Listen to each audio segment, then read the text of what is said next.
Hi guys, once again, welcome back to the channel. We have just finished watching another film in our theater, and the movie that we watched this week was none other than the superhero smash hit of 2023, Guardians of the... Wait. The Flash. we went and watched The Flash. So, without further ado, D to the J, 1 to 10. Oh, this one's hard. I'll give it a 6. Okay, why? It's not garbage, but it's not great. And I think the biggest problem with this film that puts it on a lower end of the score spectrum is it's really messy, and the effects are... You can tell that they stopped caring about making these films because they didn't put as much effort into this as I think they could. Or either that or they just tried to do too much and ran out of money. I'm not sure exactly what happened, but there's some issues we can get into later especially. But the biggest thing is the cinematography. CGI is really rough. Some of the effects are really rough. There's a lot of uncanny valley, a lot of weird choices. But the reason it's still higher than the average, I give it over on 5 into the higher side of things for a 6, is because I thoroughly enjoyed it. Mm-hmm. I did enjoy the film. Like, as a moviegoer, it's a fun film. And I was really engaged, especially in the center towards the end of the second act. I was really invested in the second act. As just a film goer and just enjoying the film, it was fun, but it's just really messy. That is absolutely fair. That's really fair. Okay. Personally, 1 to 10. I could see a 6 being definitely justified. I'm going to go ahead and put it at a 6.5. Okay. Just because it is, like, the parts that are really, really rough are very rough. This is not a very well polished movie. They didn't do a very great job on a lot of the visuals and things like that. The script was okay. The story had some good points to it, and there were some things in it that were really good. There were some things in it that were really lacking. Actually, the more that I think about it, though, with the amount of time that this film had in post-production, they've been delaying this film for like a year and a half. Yeah. So I imagine this thing was rewritten into the sun. That's probably why there's so much CGI into it. Yeah, so just given the amount of time that they had on this film with everything else considered, I'll move it down to a 6. Okay. So 6 out of 10. It is enjoyable. There are some really good parts in it. I definitely support some of the decisions that they made as far as casting and as far as some of the story elements and things. It was enjoyable. I enjoyed quite a bit of it, but the film has too much issues for me to, in good conscience, give it a very high score or a recommendation even to go see it in theaters, because it's good and it's fun and it was great seeing it in theaters, but I can't go and say it's worth your time, it's worth your effort, and it's worth your money to go and see it in the movie theater. But at the same time, I don't see this film being worth seeing it outside of theaters necessarily. Part of the fun was just going and seeing it with you. I feel like this is the kind of movie you kind of have, if you've been invested in the DCU, that you kind of have, like, you don't have to, what I mean is, you kind of have to watch it like now when it's relevant, because if you wait till way later, like if you watch this 5 or 6 years from now, it's not going to have the impact it has now. No. I feel like this is a timely film, but it's like an apex film. This is kind of how I felt like there's some of those Marvel films like people only watched because you had to like do your homework for like the Avengers films. Yeah. This kind of feels like that. Like they're going to do something with this. Yeah. Like this is going to be important for future films. It's an in canon. It's in canon, and it's supposedly the first film in the new canon. The thing is that I'm curious to see how they're going to pay off some of the things that happened. Okay, we're gonna let's get into spoilers. But overall, guys, like, I enjoyed going and seeing it with my friends. So take that as it is. It was fun. Like, I enjoyed it. Yeah. I didn't think I got I ripped off watching it. Like, I thought it was fun. It just doesn't feel as good as it. I feel a lot about this way that I did about Little Mermaid. Yeah. Is it had a lot of potential that got lost because they just, but even a little, it's actually a little bit better than that in a lot of it, but it still suffers from a lot of the same problems. A lot of potential that was lost because it just didn't go all the way But they still did a much better job than The Little Mermaid. This one had a good enough story. Yes. And it had enough moving forward with it that it was better than Little Mermaid. So if you have a choice between The Little Mermaid and this film, I would choose this film 10 out of 10 times. Fair enough. Being honest. But anyway, we'll move on into spoilers. So you guys, spoilers. Okay. Spoilers. So the first thing I wanted to say, just the reason I want to get spoilers, is because this movie is based on the Flashpoint storyline from the comics, which reset the canon of the comics. They're doing the same thing in the film universe. Mm-hmm. They're resetting the canon with an in-canon reboot. They're going through and wiping the slate clean. And all this movie really does is it's a movie to explain why they can do whatever they want now. It's like, hey, we can use anyone to be anything now. It doesn't matter. Nothing matters. Nothing is real. It's all the multiverse. Whatever story we're telling, it's because reasons, which is actually fine. It's a fun way. Actually, it's a clever way. It seems lazy, but in a way, it's like a high value way to reset the canon and give them creative freedom without having to worry about canon. Canon oftentimes can be a chain to studios, and they can't keep. You gotta get to the point where your own lore becomes shackles holding you back. Yeah. So this kind of frees them from that. It can satisfy the canon nuts while also giving people fun and interesting stories. But knowing DC, there's a chance they may just butcher it anyway. So we'll see how it goes. Yeah, we'll see how it goes. This film is one that's really going to depend on how well they utilize what they put into this film. And the thing is that there's a lot riding on this film to the point where I wish that they had shackled themselves to a better circumstance. I agree. Because it was a good film, but the circumstances surrounding this film are what's concerning about the movie. Well, and there's better stories. Like the Flashpoint from the comics has a better villain, Reverse Flash. Yeah, and they used that in the animated Flashpoint, and not only that, they did a lot of stuff with the Flashpoint. Yeah, that's the problem. They made an animated Flashpoint movie, and it's a better movie than this is. Far better. And that's a problem, is that they went a different route, which I was okay with. But a lot of the parts that I really enjoyed was some of the deviations from Flashpoint in the Flashpoint world. Yeah. In the comics, the way the Batman works, the way that Aquaman and Wonder Woman are going to war with each other, and like the whole universe is kind of different. They took a little bit different path in what happened, but they hit the main points. Superman's still in a cage. It's Supergirl now, but it's still held in a prison and doesn't really know what the outside world is like. You still have the Barry losing his powers and trying to get them back.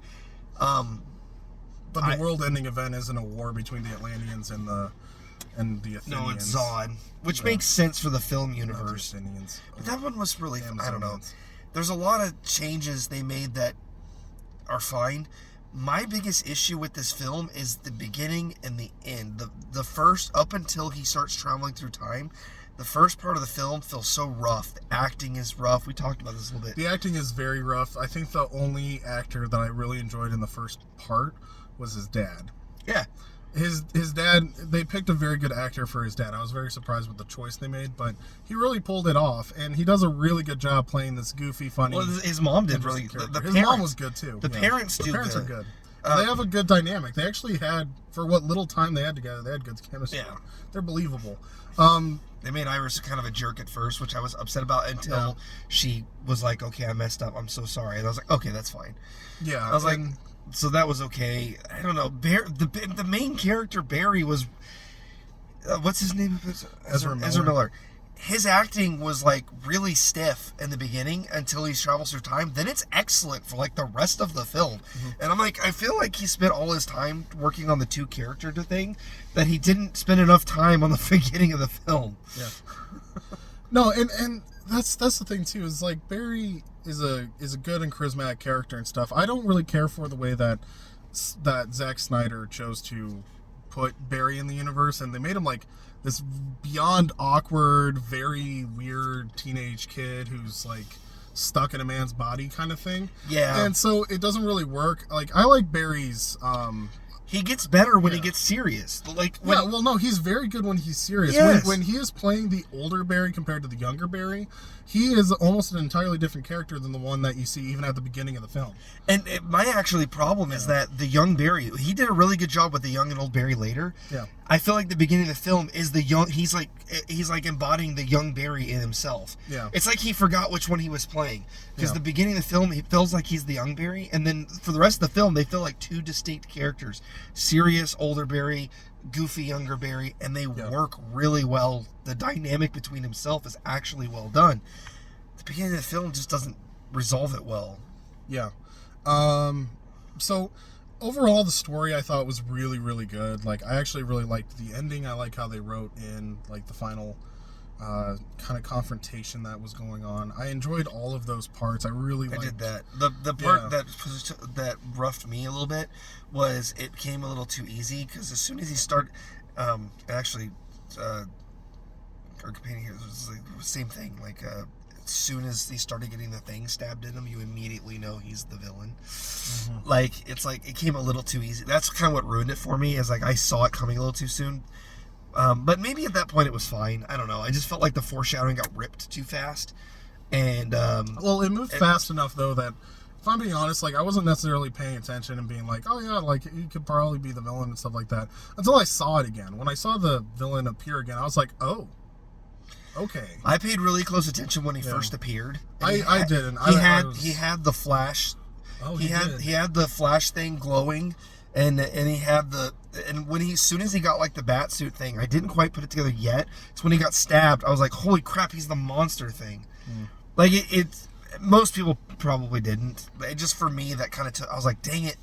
I kind of put that together a little too soon. I think that's a personal problem. I think that's on you. It is on me. Because literally when the monster appeared again, then I figured it out, and I was like, okay, yeah, I probably figured it out faster than they wanted me to. But yes, and I figured out a little faster than that. And I was like, that you were... dang it.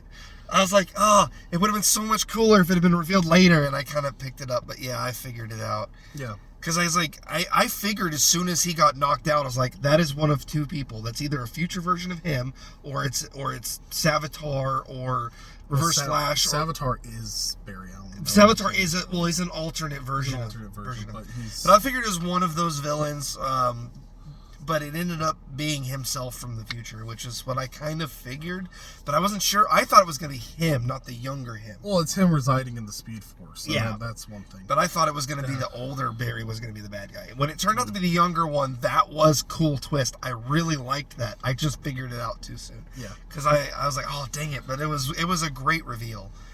But my biggest problem with the film is really a lot of the CGI. The CGI is atrocious. It's so bad. Barnstorm? Even Zod. Zod was bad. Zod was bad. The Kryptonians were bad. Like, Kryptonians looked like they looked... The battle was so cool, but kept getting... They spent a lot of money making Flash look really good in the final battle. It didn't look like CGI monster fight. They looked a little... They did a good job of keeping it at a distance and keeping the electricity really strong. But the Kryptonians, they didn't. The Kryptonians look like ragdolls. Yeah, they look like blobs. Yeah. Like, here's the thing. So bad. The studio who did it is Barnstorm. Barnstorm did it. Never hire Barnstorm ever again. If you're a major motion picture person, don't ever hire Barnstorm. I'm just saying, whoever was in charge of the CGI department in this film dropped the ball horribly. The babies. All of them the CGI babies. God awful. The CGI babies. Nightmare. Like, nightmare fuel. They all... Okay, so if you have seen the... have you seen the Rescue Rangers movie where they go to the Uncanny Valley? Yes! They look worse I know. than the Uncanny Dwarf. They look worse. Oh, yeah. No. That movie awful. has better CGI than this does. Oh, my word. It's awful. It's overly cartoony. They're overly blobby. They look like PS3 graphics. When people say like, oh, there's some PS3 graphics, it's all PS3 You graphics. could do a PS3 graphics if you keep it at a distance, but they put it in your face. They're like, look, we're And proud they're of interacting this. with it. And they're interacting with it so proud of closely. this. It's so And bad. it's all blobby, and it's all weird, and it's all uncanny. It's god awful. It's so bad. All of the points I took away from my score, the 4 points I took away, are just because of the CGI. It hurt. I liked a lot of the acting. Some of it was a little rough, but I liked most of the acting. I liked the story. I thought it where was they went. solid from the time he starts traveling through time till the end of the film. The acting is solid. The story's really good. It's all good. It's just the beginning's rough, and the CGI and the graphic. Some of the camera angles are really messy.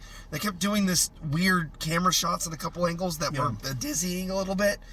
Honestly, I as a moviegoer, I'd probably give this an 8 just because it was fun. But just on a technical perspective, cinematography, it's a film. You can't do what you did in this film. I wasn't brought into the movie till they travel in time. After he goes to the past is the first time I feel like the movie's actually trying to do something. And up till that point, it was rough. But all the graphics. But Michael Keaton as Batman was really good. Michael Keaton as Batman is amazing. I wish that really wish I don't know who played her, but Cara Zor, she was really, really good. She did a very, very. She was good job. amazing. Her story was compelling. That was another thing too. I was worried they were going to make her compelling. No, she is actually a very interesting character, and I really like what they did with her character in her story arc, where they made her death being like an Ezra Miller's thing. Ezra Miller's Flash, playing the two versions of Flash, he did a really good job of and not only that, inviting those two characters. Not only that, they're both on the screen together for the majority of the film, and it looks like they're interacting and they're two different people. They did such a good job. That was amazing. And then the entire beginning of the film is just god awful PS3.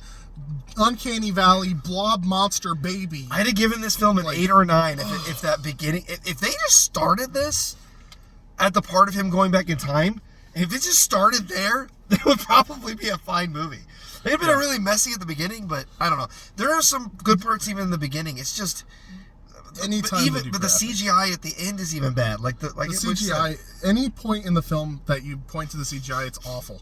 When it's Barry Allen gets into Speed Force, starts running, the TV show did a much better job with their CGI showing him traveling across the country than this film did. His running is awful. It's terrible. It's so weird looking. It's stupid. It's weird. And it takes you out of the film. That's why I gave it a 6. Every time it would do an effect, I get pulled out.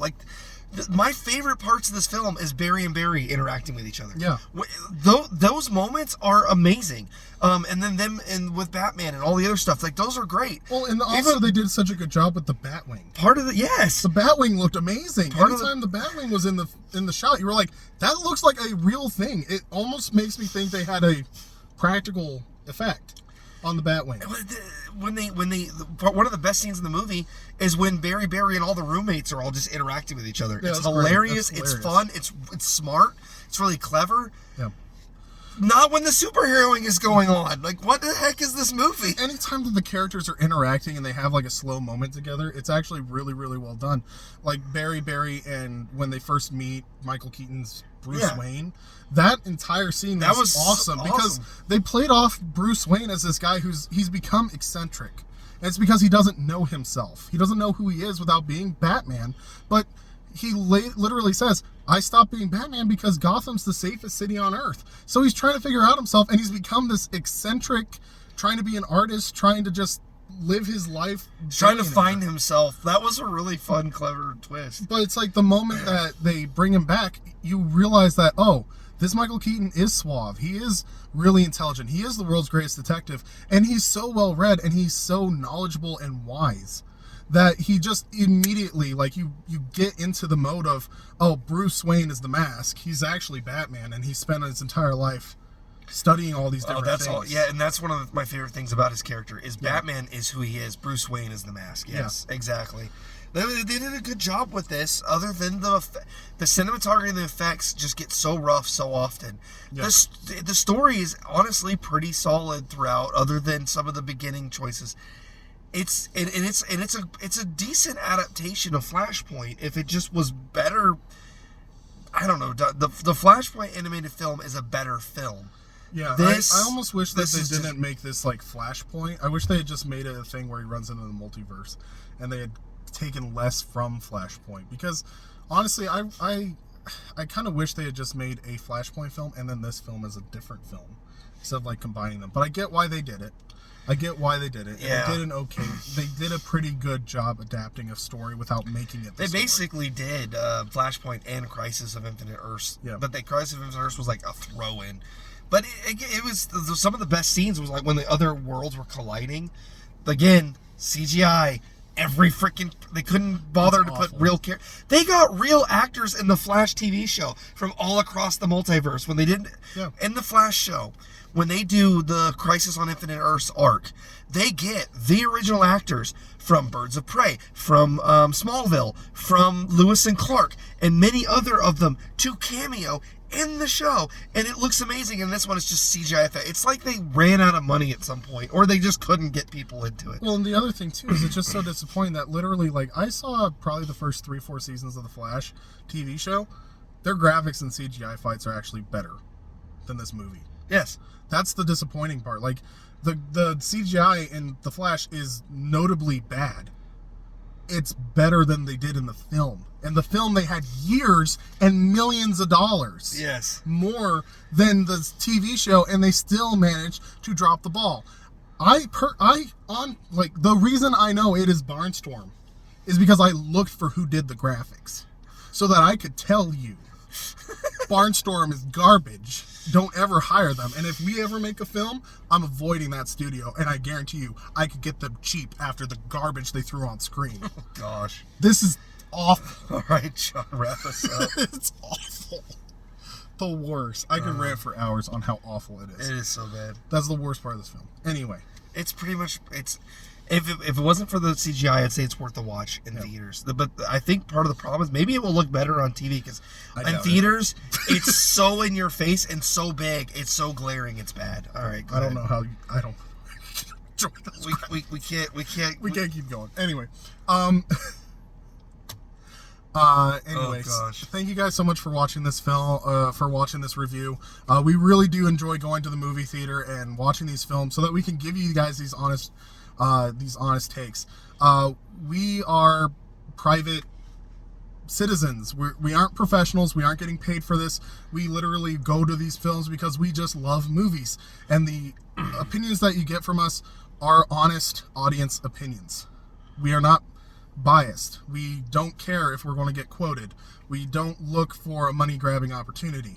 We just want to give you guys honest, real opinions, and I hope that you guys value that. Because I know that I would value that a lot more than some of these more corporate reviewers. We just love doing these films. We love doing the movie going experience, and we love our movie theater, and we love you guys. So I hope that you love us too. Show us that by liking this film. Let us know what you thought about the movie if you went and saw it, or if you just enjoyed our review and we're saving you guys a whole bunch of money by going to the films for you so that you can get our honest opinions. Be sure to also share us with your friends. I'm sure that if you value us, they would value our opinions and stuff too. Otherwise, be sure to follow us on Facebook at Entertainment Rebooted and on Twitter at Exposition Sickle. And I guess with that, we'll see you guys in the next video. Thanks for watching.